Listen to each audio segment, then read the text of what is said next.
అంబేద్కర్ కోనసీమ జిల్లా రాజోలు మండలం బి సావరం గ్రామంలో వంగవీటి మోహనరంగ 77వ జయంతి వేడుకలను అభిమానులు నిర్వహించారు.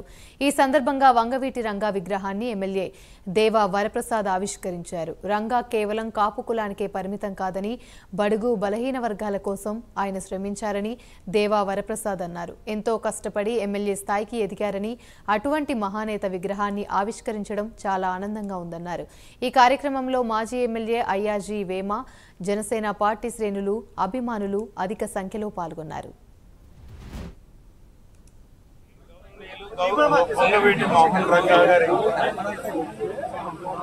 జయంతి సందర్భంగా ఈ సావరంలో వారి యొక్క విగ్రహాన్ని ఏర్పాటు చేసుకోవడం, ఆ విగ్రహాన్ని ప్రారంభించడానికి నన్ను పిలవడం నాకు చాలా సంతోషం. ఈ విగ్రహాన్ని కేవలం కాపు నాయకులే కాదు, కాపు కార్యకర్తలే కాదు, బీసీ కార్యకర్తలు, బీసీ నాయకులు, ఎస్సీ నాయకులు కూడా ఇక్కడ ఏర్పాటు చేసుకోవడం, దాంట్లో భాగస్వామ్యం వారు కలుపుకోవడం, ఇదంతా కూడా చాలా సంతోషాన్ని ఇస్తాం.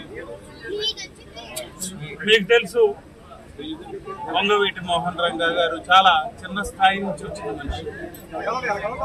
బడుగు బలహీన వర్గాల కోసం ఆయన చేసింది మనకందరికీ తెలుసు. శాసన సభ్యులుగా పనిచేసింది మనకందరికీ తెలుసు. వారి నాయకత్వంలో ఈ బడుగు బలహీన వర్గాలకి కూడా సాయం ఇవ్వడానికి ప్రయత్నం చేసిన